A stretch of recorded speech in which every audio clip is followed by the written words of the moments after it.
Udayan Mukherjee. The Indian diagnostics market is in a bit of a flux, and nowhere is it more evident than in the stock market, where the stock prices of many of the listed players have plummeted nearly 40% over the last 1 year, and they used to be the darlings of the market just about a year or year and a half ago. So what has changed? What has changed is some of these big giants like Tata's and Reliance have entered the fray, and they have shaken up the market, leading to concerns that growth for many of the incumbents and the established players will no longer be as strong as they have enjoyed over the last 4 or 5 years. Now, against the onslaught of these new entrants, one company which has been holding its own admirably and trying to reinvent itself to become a consumer pathology company is Metropolis Healthcare.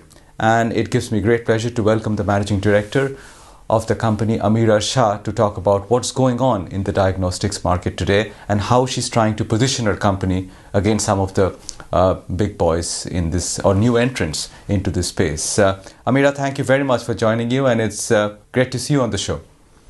My pleasure, and thank you so much for having me. Great. So, let me ask the first question first, because, everybody in the markets are concerned that this space, before we come to your company, the diagnostic space has seen its best days behind it, that it will grow, but the growth will be much lower than what we are used to seeing over the last 5 or 6 years. Do you agree with that basic premise, or do you think the market's got it wrong? I think it's somewhere in between. Look, I think as incumbents in the industry, it would be foolish for us to say nothing has happened, nothing has changed, and everything is the same way it is. I don't think it is. But at the same time, the other extreme, which is that, now it's going to be really difficult for incumbents and leaders to grow because new players have come in, I think is also the other extreme of the pendulum. And really the truth, I think, lies somewhere in between. I think the challenge, honestly, for most investors, analysts, people in the industry or outside the industry is actually that they don't really fully fathom the nuances of the industry completely. So, till pre-COVID, the entire business of diagnostics was actually illness-based. And when I say illness-based, that means a patient gets sick, they go to the doctor suggests a particular path lab, either for routine tests or for advanced tests. And then that patient accordingly goes to that path lab. That's what we define as the illness business. And that business actually is very dependent on the doctor's recommendation, and the doctor is the main influencer. And really for the industry, that has been really in a lot of ways the gatekeeper. Now, people have their own varieties of opinions on whether this is good or bad, but the reality is when you're burning with 103 fever, or you think your mother has cancer, or you think your father can't walk because he's had a stroke, you are dependent on the doctor to help you and guide you to make the right decisions, because the information is so asymmetrical, it's impossible for you to understand. And what's happened is during COVID, is two things. There has been some adoption of technology in healthcare, which never was there before. And consumers have become a little bit more aware of their health for making their own decisions for when they are well and they are actually perfectly fine, not when they're sick. And this has created a completely new category in healthcare, which is on the wellness side. So all the players that actually you're referring to are on the wellness side and have actually come in by saying, we don't want to talk to the doctor. The doctor is irrelevant. And we want to directly go to the consumer and sell them wellness services, for when they're perfectly fine. And they're pitching convenience and service and price as sort of the main reasons why consumers should go to them. With the hope that at some day, even though that makes losses, that some of those consumers will start trusting them for the illness side. And I think that's the entire premise of their platform. I think it's going to be a mixed bag for many of them. And we'll have to really wait and watch as to see how this industry develops.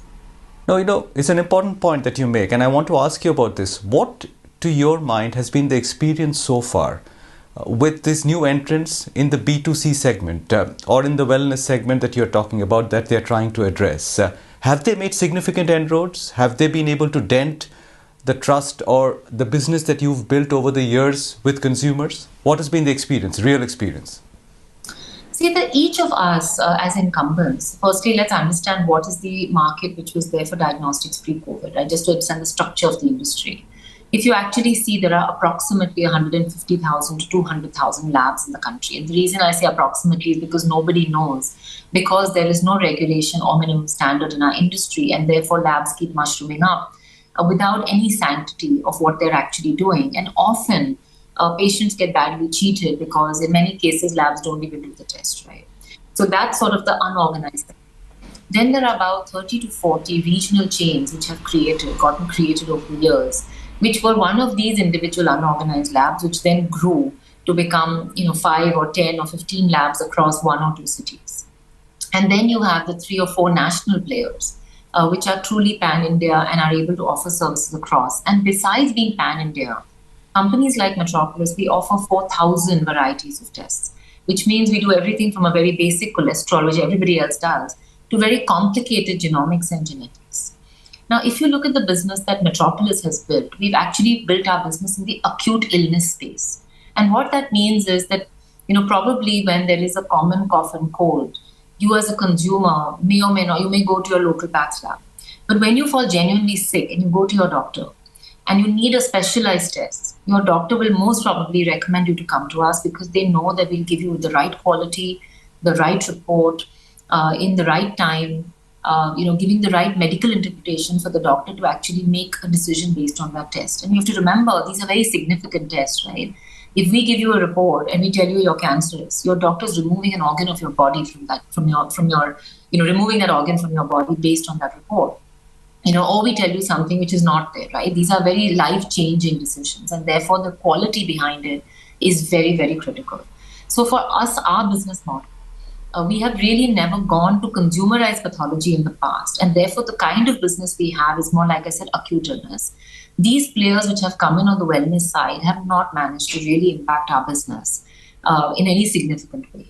There are other players, though, who are doing more routine testing and more common chronic testing, more wellness testing. For them, of course, I think the impact may be slightly more. But I'll tell you, like in every other industry where you've seen a new channel come in, whether it was retail, whether it was e-commerce, often people go wrong when they say, oh, Kirana stores will be destroyed when e-commerce players come in, or brick and mortar retail will be destroyed when this happens. And actually, there is a customer in India for both. There is a reason for both. We have to remember that a lot of the new entrants may be having convenience, maybe having price, maybe having a quick service as a way to go and do a quick collection. But today, they still have to earn the trust and the respect of people as far as the quality of reports. And they still are actually more expensive in their costing than the incumbents, because the incumbents have volumes, which these companies don't have, and they don't have, therefore, those kind of systems either. So there will be a customer who needs different things from different people, and I think there is enough of a market for everybody to service. I take your point on trust, Ameera, and it's a well-made point. But I also want to point out that some of these new entrants, not all of them, like for example, Tata 1 MG, it comes from the house of Tatas, which is not exactly lacking in trust with the Indian consumer. You don't think that something like a Tata brand might actually represent the kind of trust that you're talking about, and those players might actually take away some of your business? Would they not be worthy challengers in your book?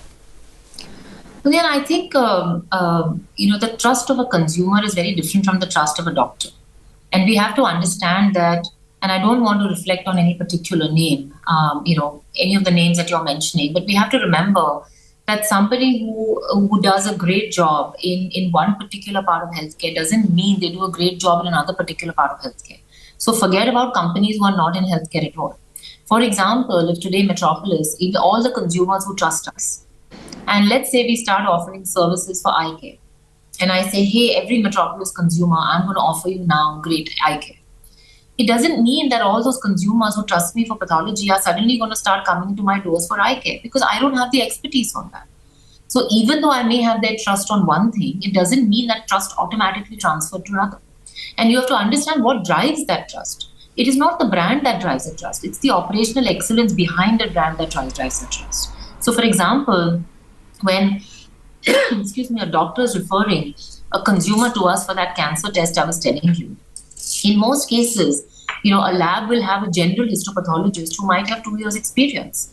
Metropolis will have not a general histopathologist, we'll have subspecialists. So if you have potentially a cancer issue in your lung, we have a lung cancer specialist to do the test, or a kidney cancer specialist who has seen thousands of slides and tissue specimens on that particular organ. It is that experience and expertise that builds trust. It is not just the brand. And when we go and meet doctor to doctor, this is what we are showing them, our operational excellence behind the scenes that makes the doctors trust us. And please remember that every doctor you have to earn the trust and respect of. And it doesn't come automatically, however big your brand is.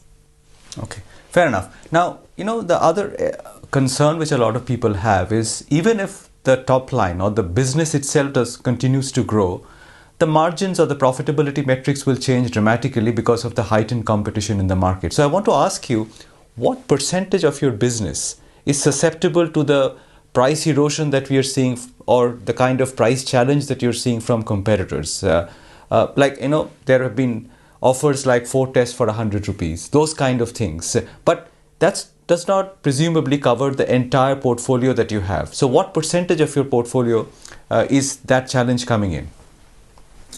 I think the question has to be reframed, and I'll tell you why. Even before any of these players came in, please understand there was a price point for every test in India already available. There is nothing new that has happened. So, for example, let's take a cholesterol. If we charge 150 rupees for that cholesterol, there were hospitals charging 300 rupees for that cholesterol. And there are local path labs which may not have any accreditation or quality, which were offering 50 rupees or 60 rupees for that cholesterol. So you have every price point available in the Indian market much before COVID and before any of the entrance players, right? So it is not that the new players have come in and now suddenly lowered the price of pathology in the industry that already existed. Actually, what is drawing consumers to them is the ease of the app, is the use of technology, is the way of digitization. And please understand, all of that is only happening on the wellness side. So it's a consumer who gets an ad on Facebook or Insta that says, why don't you do a checkup today? It's 500 rupees. And somebody will come home and you'll get it on an app. That's what's attracting the consumer. But when that same consumer falls sick and goes to the doctor, their choices are very different. Because suddenly the test result is very, very important to them to make an important decision. And therefore, they are not willing to go to anybody and everybody. And they want to go to a trusted player by their doctor. And therefore, the consumer behavior is very different on the wellness side and different on the illness side. Now, the way we have built our business is we have only gone and spent all our time in building operational excellence and meeting with very high-end doctors. So actually, majority of our business, if not 100%, comes from acute illness. So we are not in the business anyway of selling tests for just a low price, even though we're very affordable. The average ticket size is what? 800, 900 rupees. That's nothing that, you do it once a year. It's not going to change your life. Most people spend that much money going and watching a movie in a theater. But these are decisions which are going to impact your entire life. So I think we have to somewhere stop talking about price in pathology, because you do a test once a year. It's not that expensive. It's 1/10 the price than the US, or 1/20th the price than the US. And I think what we do have to start talking about, that if that test is wrong, well, how does it affect your life and how does it change? Time for a quick break on the show now, but we shall return with Ameera Shah of Metropolis in just a minute.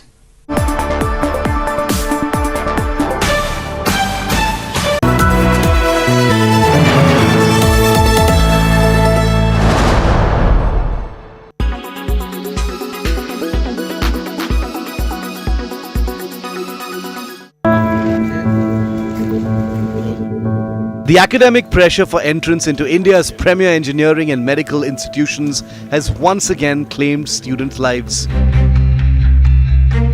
3 suicides on the same day has rocked Kota, the city in Rajasthan regarded as India's biggest coaching hub. The victims, Ankush, Pranav and Ujjwal, were all medical entrance aspirants.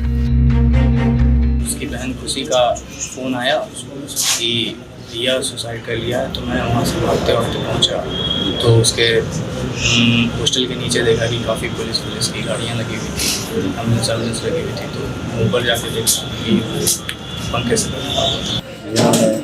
Suicide किया है। उनकी dead body postmortem के लिए postmortem हम कब तक आए हैं, इसकी कार्रवाई जारी है। As is widely known, these are not isolated cases. There have been 6 student suicides in the last 30 days in Kota. 20 students have taken their lives this year so far, while both 2021 and 2020 recorded 4 student suicides. Nearly 160 suicides have been reported in the last 11 years. घर जाते हैं, family pressure होता है, पढ़ाई नहीं होती है, अच्छा खाना नहीं मिलता है, रहने का है, तो उसमें प्रेशर बहुत होती है, तो बच्चे सुसाइड कर लेते हैं, ऑप्शन ना बचता उनके पास, इसलिए इस कारण बच्चे सुसाइड करते हैं। और यहाँ तो जो कंपटीशन है, पेरेंट्स एक्सपेक्टेशन है, जो स्कूल से आए हैं वहाँ का टीचर स्टूडेंट्स का एक्सपेक्टेशन है, और बच्चा का भी एक एम होता है, जो एम को लेकर वो यहाँ कोचिंग लेने के लिए आता है। Kota, the education coaching hub, is also turning into a suicide capital. What needs to change for lives to take precedence over ranks and marks? With Devankur Vadhavan in Jaipur, Bureau Report, India Today.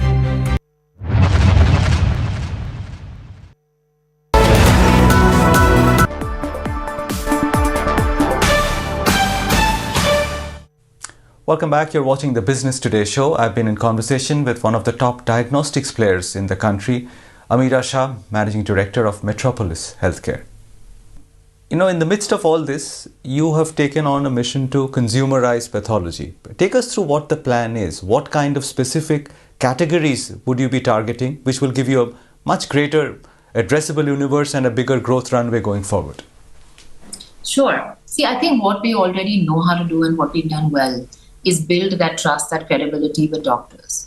And in the past, we've always looked at, and even currently, our main engine, our main way of engaging with healthcare is to go through doctors, because doctors are the ones who understand the technical details of these tests, right?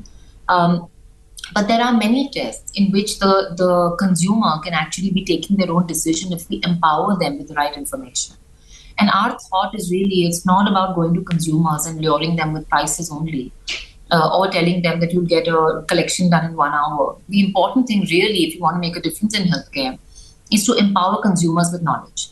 Let them start getting involved in their own health and let them start making decisions for things which they don't need to go to the doctor. So the annual checkup, they can do without going to the doctor, but post getting the result, they need information to help them make the right decision on what to do. Right? The way we present our reports to them can be much better in terms of how they understand it or how they see it. So I think there are many things that we can do, and we're talking to the consumer directly while maintaining the high level of global quality that we already offer, while continuing the operational excellence, but now creating an engagement with the consumer that builds a relationship with them, that helps them, that supports them in their own relationship with their own health. And I think that's the role that we would like to play going forward. It's not about who can drive the maximum GMV and who can drive the maximum sales. At the end of the day, these are not just samples. These are the lives of people. And I think we all have very much a responsibility to make sure that whatever we do in healthcare has to be done with absolute utmost responsibility and not casually in it. Is ease of testing one of those planks in reaching out to the consumer? Because, during COVID, home testing, which you did very successfully, became a big calling card. But do you think it's a scalable model? So again, it's strange because we see different consumer behaviors in illness and wellness. So while home testing we've been offering for donkey's years on the illness side, and obviously grew much more during COVID because people couldn't step out of their houses. But if you look now post-COVID and post things coming back to normalcy, you still see that people prefer the brick and mortar route than they do the home visit route for illness. Sometimes it may be counterintuitive when people say, why would anybody want to go to a center when somebody can come home? But often people have their own concerns and worries around why they don't want someone to come home. So we are still seeing brick and mortar having majority of the patient engagement rather than a home visit. But on the wellness side, because these new companies wanted to not have centers, and because they didn't have centers and will take time to build it, they started pushing home services as a way to quickly get the sample from the patient, for wellness or from the consumer. And that's why there's such an uproar about home visits. But this is really more because there's a lot of push marketing happening, and home visits are sort of being used as the primary channel of consumer acquisition. I do believe that home visits will continue to grow, as will brick and mortar. There will be a different use case for both of them. What about the flip side of it? Because there were rumors a few months ago that you may actually be looking at somebody to sell Metropolis out to. Because there's so much intense competition now, it might be a good exit time. Would you ever sell Metropolis, your stake in Metropolis, if one of the larger new entrants made you a lucrative offer? Like you said rightly, there were rumors, and that's all, they were rumors. We were very transparent with the exchange when we commented them and said that we have received inbound interest from players for a minority investment in Metropolis. And if we find a strategic fit and if there's any serious conversation, we will keep participants of the exchange informed. As we explored that interest, we found there wasn't a strategic fit. And therefore, we paused that entire exercise and went back and informed people that at this point of time, we have not found a strategic fit. But to be very, very clear, this was always only to accept a minority investment if there was something that was going to add value to our vision of Metropolis 3.0, which was two engines of growth. One is illness and one is wellness. Absolutely right. I had only 36% stake in the company. And I took a very large punt on myself, actually, and a very large structured debt at the time of 600 crores and went on to buy, the 27% of equity that was held at the time by one of the private equity investors, therefore taking my stake to 65% odd. And that only showed my belief in the company and what I believe we could build. And that continues to be the same case today. Nothing has changed in the past few years.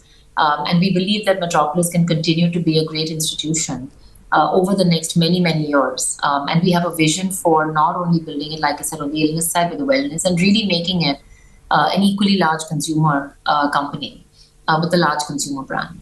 And if there was anybody who helped us to do that a little faster, we were open to it. But otherwise not. Well, that was an act of fairly remarkable self-belief. Have you always possessed that, Ameera? I don't think self-belief is inborn or comes sort of through magic wand. I think it's actually what you do in every action and step by step. And often I've always believed that exactly the things that we're afraid of are the things we need to do to actually conquer our doubt and our self-doubt in ourselves. And that's what builds self-belief. So in my adult age, I've tried to do all the actions to exactly try to, face the fears that I've had. Actually, that's what's really helped me build confidence at every stage of my life. So even when I took this humongous risk, it's not like I felt everything was going to be great. It's not like I didn't have doubts. It's not like I, knew everything was going to be fine. I just was very analytical in how I assessed it. I was very objective in how I assessed it. But finally, it came from a deep sense of wanting to take Metropolis to its true destiny and wanting to bet on myself to take the company there. And with all the fears and doubts, I still did it. And you know what? When I came out on the other side, I came out a much stronger, more confident person. And along this journey, have you drawn inspiration from other business leaders, other successful women in business, people that you've looked up to, considered mentors in a way? Mentor is a big word, but I would say that there are many individuals who I have either from afar or up close, learned something from. And I try to accumulate all these wonderful traits that I see from all these individuals and try to see if there's some way I can harness them for the good of my organization. One of the people, for example, Deepak Parekh, is an incredibly humble person for everything that he's accomplished in his life. And I take a great sense of comfort from that you can go on to be a great achiever, but still be very grounded and down to earth. Zia and Kiran Majumdar and Zia Modi, both of them are incredibly, fiery women. Both who go after what they want. They're not afraid of what the world says about them. And they will do what they believe is right in their heart, for their business or for their life. And I think that's an uncommon trait in India, where most women, have to mold themselves and change themselves to adapt to the conditioning of everybody else around us. And watching both of them and engaging with both of them, made me braver in my outreach as well. I've seen Udayan Kotak, for example, who's an incredibly smart, builder, and has just stayed absolutely focused on his one business. No distractions. No 1,000 people must have suggested him do this also, and he's just said laser focused, disciplined, and just continue to build an incredible organization. So, I mean, I think there are lessons to learn, frankly, from everybody. And I'm naming some of the more well-known people, but I'll tell you, I've learned equal lessons from the nameless and people who you may not recognize, but who meet on a day-to-day basis and have incredible life stories and life journeys to share with us. Most of them not even well off and actually quite poor, but their own sense of their fate, their journey, belief, and emotion really astounds. Well, it was lovely talking to you, Ameera, today. My congratulations on what you've achieved so far, and best wishes for your journey, and I'm sure you'll go on to much greater heights in life from here on. Thank you very much for your time Thank today. you so much. Lovely chatting with you today.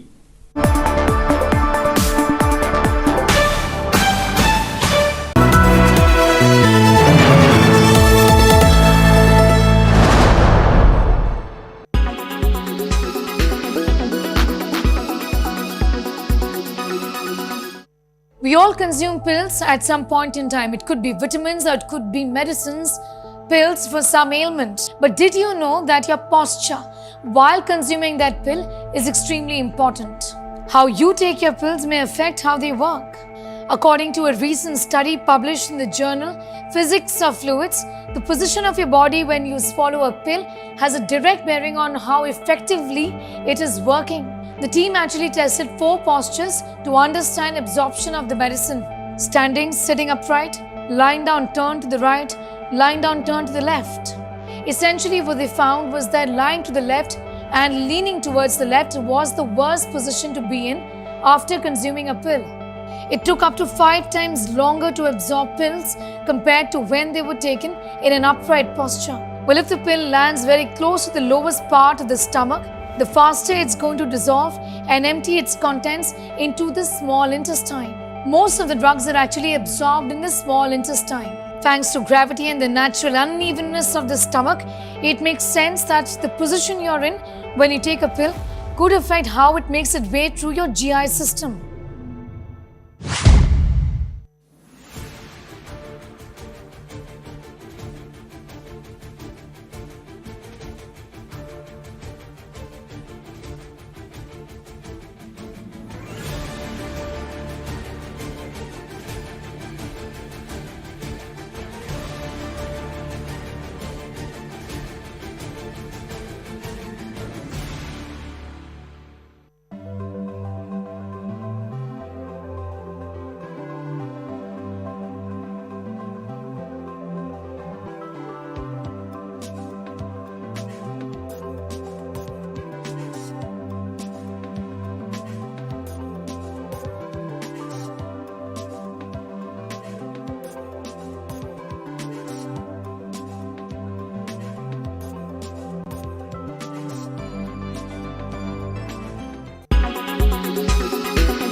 Sorry.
Presented by RP Sanjeev Goenka Group.